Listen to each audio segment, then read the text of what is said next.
नमस्कार, welcome to SK Patel IAS academy के online platform पर मैं बीके पटेल आप लोगों का फिर से वेलकम करता हूं। आज के इस सेशन में हम एक महत्वपूर्ण योजना के बारे में चर्चा करने वाले हैं, जो कि है बेरोजगारी भत्ता योजना।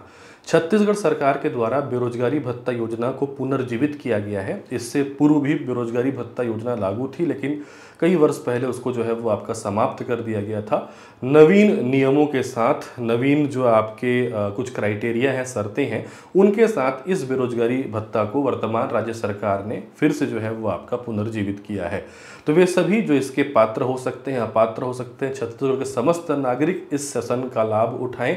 बेरोजगारी भत्ते के बारे में जानना आपके लिए काफ़ी ज़रूरी है, खास करके वे अभ्यर्थी जो प्रतियोगी परीक्षाओं की तैयारी कर रहे हैं। तो आने वाले एग्जाम में इस बेरोजगारी भत्ता योजना से एक आध क्वेश्चन बनने की प्रबल संभावना है। तो हम इसको बिंदुवार समझते हुए चलते हैं। मैं आपको बता देता हूं कि बेरोजगारी भत्ता योजना को हम किस प्रकार से समझने वाले हैं। सबसे पहले हम देखेंगे प्रारंभ के बारे में कि योजना जो है छत्तीसगढ़ में कब से शुरू की गई है, विस्तार कहाँ कहाँ पे है, किन किन जिलों में इसका विस्तार है, क्या संपूर्ण छत्तीसगढ़ में है, नोडल एजेंसी कौन सी है, कौन सी इसकी क्रियान्वयन एजेंसी है, पात्रता की क्या शर्तें हैं, अपात्रता की क्या शर्तें हैं, आवेदन प्रक्रिया किस प्रकार से जो है वो की जाएगी, आवेदन पत्र का फॉर्मेट कैसा है, स्वीकृति प्रक्रिया क्या होगी। इसके अलावा हम देखेंगे अपील एवं शिकायत की प्रक्रिया और उसका निराकरण। कहने का तात्पर्य ये है कि यदि आप पात्र होते हुए भी आपको बेरोजगारी भत्ता योजना का लाभ नहीं मिल पाता है, तो उसका अपील कहाँ पे किया जाएगा। जो अपात्र है, यदि उसको बेरोजगारी भत्ता योजना का लाभ मिल रहा है, तो उसकी शिकायत कहाँ पे की जाएगी, उसका निराकरण कैसे होगा, बेरोजगारी भत्ता का भुगतान किस प्रकार से होगा, बेरोजगारी भत्ता की अवधि क्या होगी, मतलब कब तक पात्र हितग्राहियों को बेरोजगारी भत्ता जो है वो आपका दिया जाएगा, कितना दिया जाएगा, कौशल प्रशिक्षण की क्या व्यवस्था की जाएगी, बेरोजगारी भत्ता हितग्राहियों की समय समय पर समीक्षा किस प्रकार से होगी। इस पूरी की पूरी योजना को इम्प्लीमेंट में लाने के लिए जो जिला स्तरीय समिति है उसका क्या स्ट्रक्चर है, कौन अध्यक्ष है, कौन उपाध्यक्ष है, कौन सदस्य है, इसके बारे में हम देखेंगे। और अंतिम बिंदु है निर्वाचन संबंधी कठिनाइयों का निराकरण।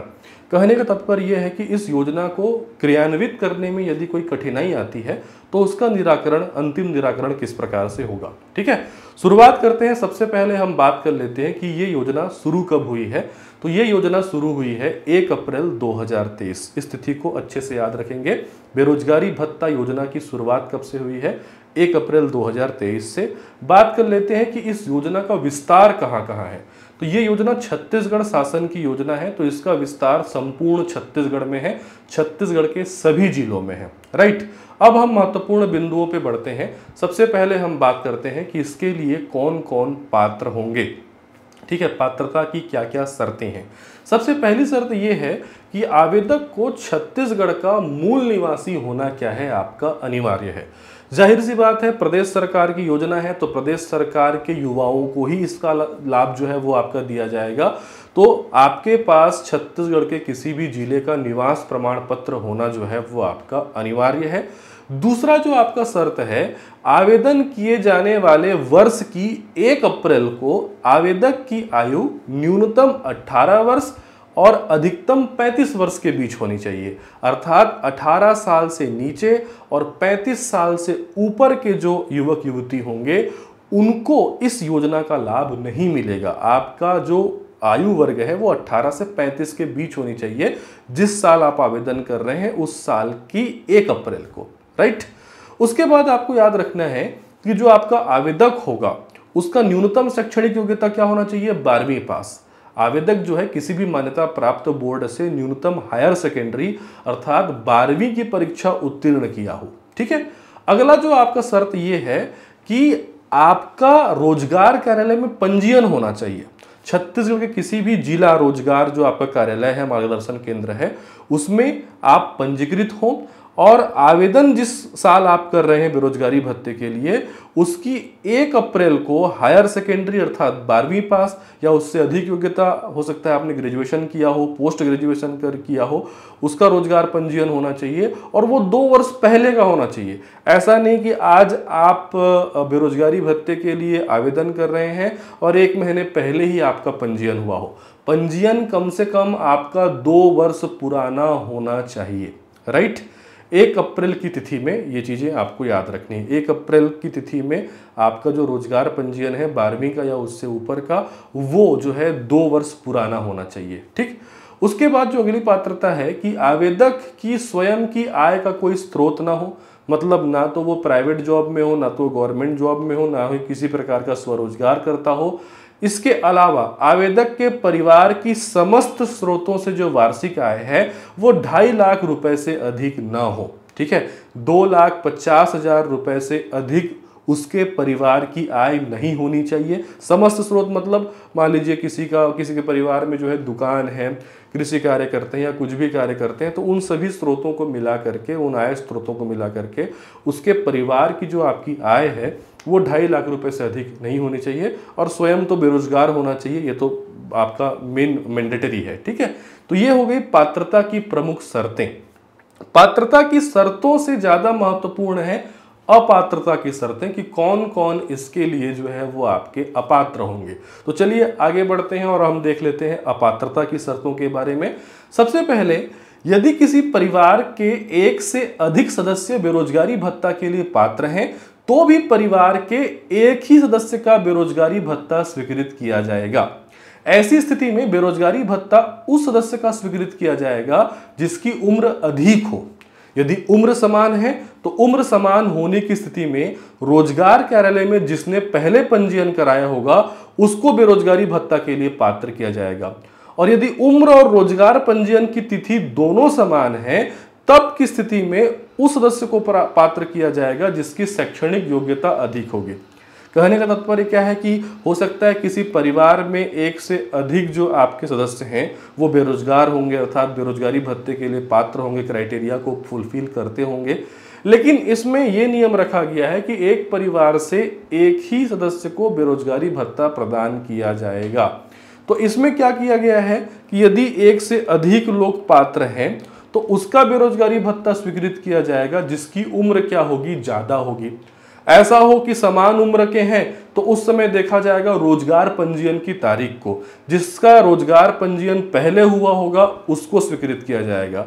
यदि उनका उम्र और रोजगार पंजीयन तारीख दोनों समान है तब की स्थिति में उसको देखा जाएगा जिसकी शैक्षणिक योग्यता ज्यादा होगी। अब आपके मन में यह सवाल आया होगा कि सर अगर शैक्षणिक योग्यता भी समान होगी तो इसके बारे में तो विभाग द्वारा जो है कोई जानकारी प्रदान नहीं की गई है।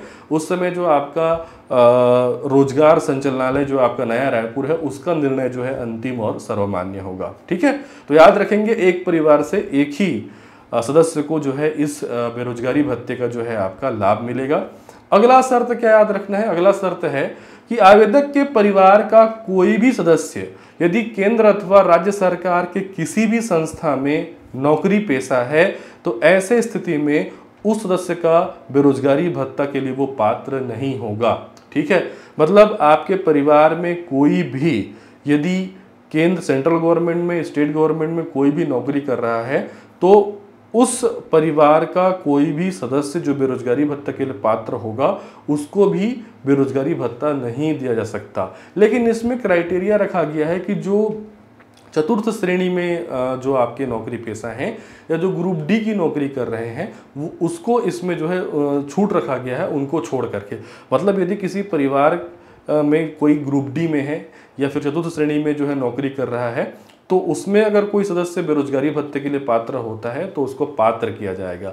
लेकिन यदि तृतीय श्रेणी, द्वितीय श्रेणी, फर्स्ट क्लास ऑफिसर ऐसा है तो बिल्कुल भी उस परिवार का सदस्य बेरोजगारी भत्ते के लिए पात्र नहीं होगा। ठीक है, आगे देखते हैं कि पूर्व और वर्तमान जो आपके मंत्री हैं, जो राज्य मंत्री हैं, सांसद हैं या आपके विधायक हैं, चाहे वो पूर्व विधायक हो, चाहे पूर्व सांसद हो, चाहे वर्तमान विधायक हो या वर्तमान सांसद हो, इसके अलावा नगर निगम के पूर्व या वर्तमान महापौर हो, मेयर वगैरह हो, जिला पंचायत के पूर्व या वर्तमान आपके अध्यक्ष हो, इनके परिवार के सदस्य बेरोजगारी भत्ते के लिए पात्र नहीं होंगे। ये क्या होंगे, आपके अपात्र होंगे। ठीक है, आगे बढ़ते हैं। इसमें आपको याद रखना है कि ऐसे पेंशन भोगी जो 10,000 रुपए या उससे अधिक का मासिक पेंशन प्राप्त करते हैं उसके परिवार के सदस्य भी बेरोजगारी भत्ते के लिए अपात्र होंगे।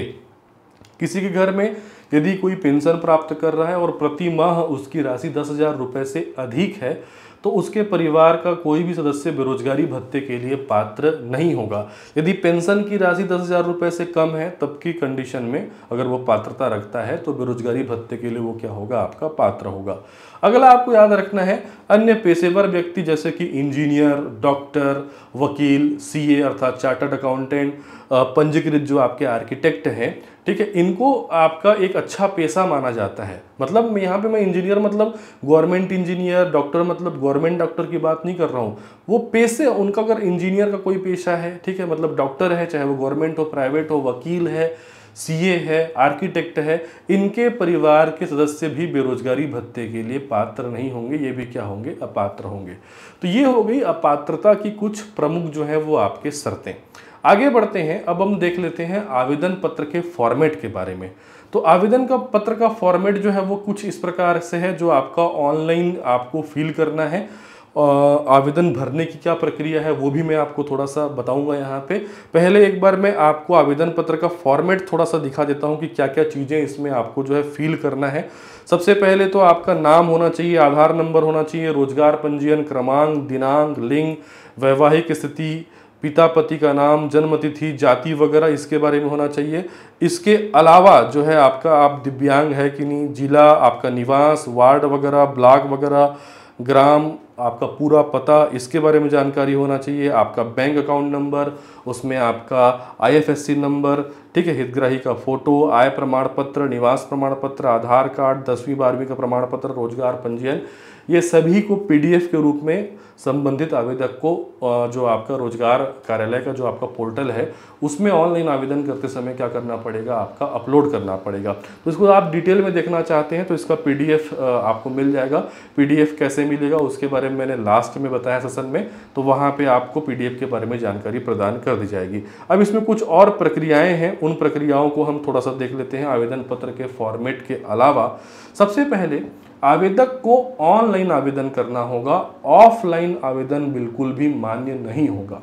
तो आवेदक को ऑनलाइन आवेदन में निवास के पता के रूप में उसी जनपद पंचायत या नगरीय निकाय के क्षेत्र का पता देना होगा जहां से उसका निवास प्रमाण पत्र जारी हुआ है। मतलब हो सकता है कि आपका निवास प्रमाण पत्र किसी और जिले में, किसी और जनपद में बना हो, लेकिन अभी आप वर्तमान में कहीं और रह रहे हैं, ठीक है। तो इसमें यह साफ शब्दों में कहा गया है कि ऑनलाइन आवेदन में निवास का पता वहीं का देना है जहां का आपका निवास प्रमाण पत्र है। क्यों?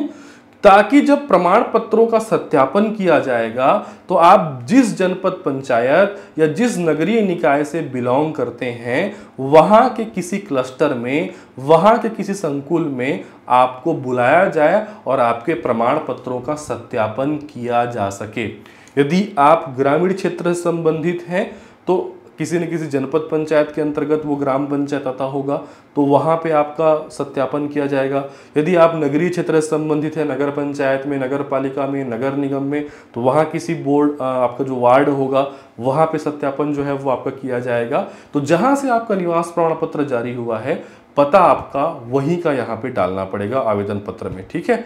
इसके अलावा जो आपका ऑनलाइन पोर्टल इसके लिए बनाया गया है जहां पे आप ऑनलाइन आवेदन जो है आपका भरेंगे, तो पोर्टल में बेरोजगारी भत्ता का ऑनलाइन आवेदन करने के बाद आवेदक को आवेदन पत्र का प्रिंट आउट निकालना होगा। उस प्रिंट आउट पे उसको साइन करना होगा और इस प्रिंट आउट के साथ साथ उसके जितने भी आपके मूल डॉक्यूमेंट हैं, ओरिजिनल डॉक्यूमेंट हैं, उस ओरिजिनल डॉक्यूमेंट को अटैच करना होगा और जिस तिथि पे, जिस समय पे, जिस स्थान पे इन प्रमाण पत्रों का सत्यापन होगा वहां पे उसको जाना क्या है, आपका अनिवार्य होगा।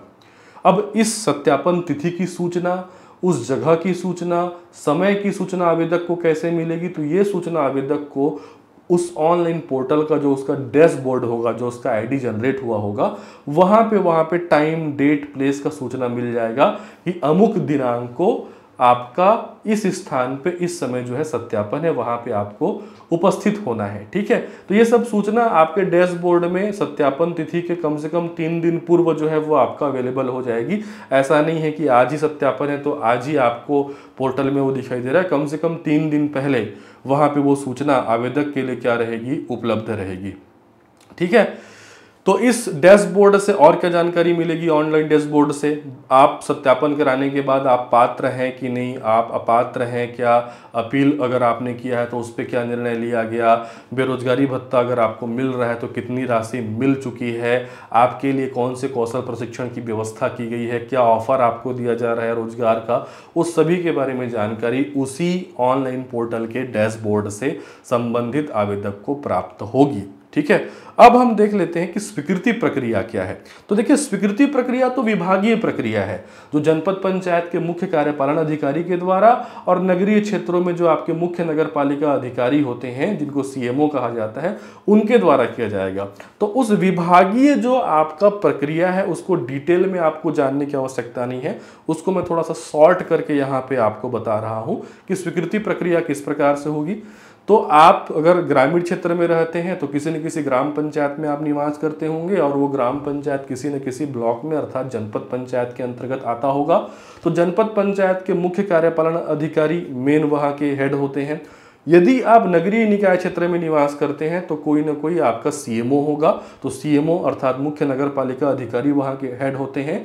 तो जनपद पंचायत अर्थात ग्रामीण क्षेत्रों में आपका सीईओ अर्थात मुख्य कार्यपालन अधिकारी और नगरीय क्षेत्र में मुख्य नगर पालिका अधिकारी अर्थात सीएमओ द्वारा आवेदकों के प्रमाण पत्रों के सत्यापन के लिए क्लस्टर लेवल पर अर्थात संकुल लेवल पर एक सत्यापन टीम गठित की जाएगी।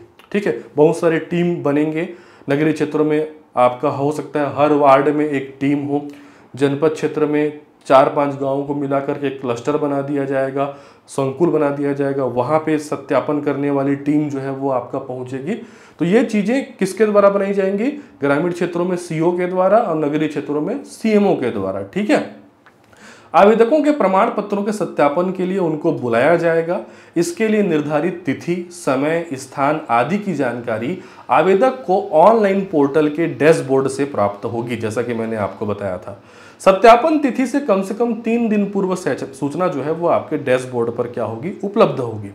अब आगे की प्रक्रिया क्या होगी?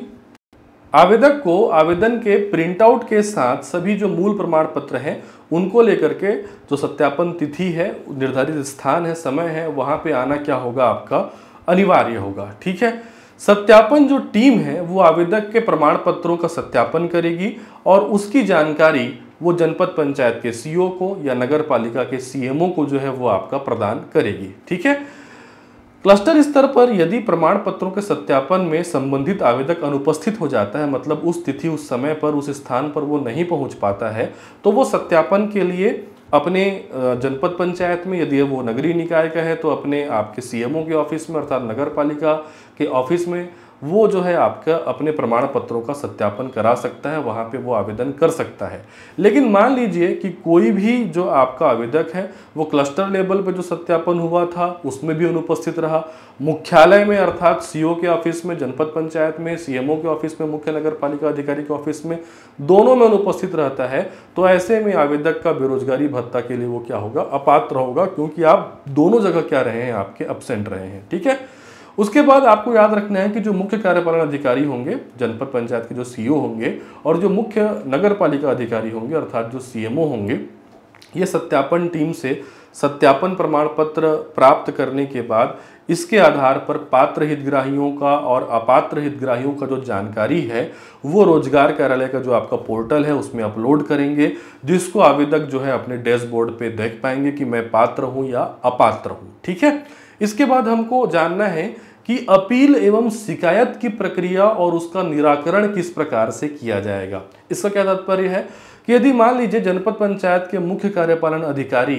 या फिर नगरीय निकाय के मुख्य नगर पालिका अधिकारी अर्थात सीईओ या सीएमओ द्वारा बेरोजगारी भत्ता हेतु अपात्र की अनुशंसा किए गए आवेदक यदि इस निर्णय से संतुष्ट नहीं है तो इसके विरुद्ध अधिकतम 15 दिन में कारणों सहित ऑनलाइन अपील कलेक्टर या उसके द्वारा अधिकृत अधिकारी से कर सकते हैं। आवेदक द्वारा किए गए अपील का निराकरण अधिकतम 15 दिन में किया जाएगा। अपील पर लिए गए निर्णय की जानकारी जनपद पंचायत या नगरीय निकाय की सीईओ या सीएमओ जो है उनको भेजा जाएगा, जिसको वो पोर्टल में क्या कर देंगे, अपलोड कर देंगे। तो फिर वो डैशबोर्ड से आवेदक देख पाएगा कि मेरे अपील का क्या हुआ। शॉर्ट में अगर मैं आपको समझाऊं तो यदि कोई पात्र होते हुए भी अपात्र हो जाता है तो इसके लिए वो अपील कलेक्टर या कलेक्टर के द्वारा जो भी अधिकृत अधिकारी है उसके पास कर सकता है। उसके अपील का निराकरण 15 दिन के भीतर किया जाएगा। निराकरण करके कलेक्टर या उसके अधिकृत अधिकारी जो है उसकी जानकारी सीईओ या सीएमओ को भेज देंगे, जिसे वे पोर्टल में अपलोड कर देंगे और आवेदक को अपने डैशबोर्ड में पता चल जाएगा कि उसकी अपील का क्या हुआ। इसके अलावा एक समस्या ये भी आ सकती है कि यदि जनपद पंचायत या नगरीय निकाय के जो सीईओ और सीएमओ हैं उन्होंने किसी अपात्र आवेदक को पात्र घोषित कर दिया है तो कोई भी व्यक्ति इस निर्णय के विरुद्ध जो है पुनः कलेक्टर के पास या उसके द्वारा अधिकृत अधिकारी के पास शिकायत कर सकता है कि किसी अपात्र हितग्राही को पात्र कर दिया गया है। इसमें भी यही प्रक्रिया होगी, 15 दिन के भीतर उसके शिकायत का निवारण जो है वो आपका किया जाएगा।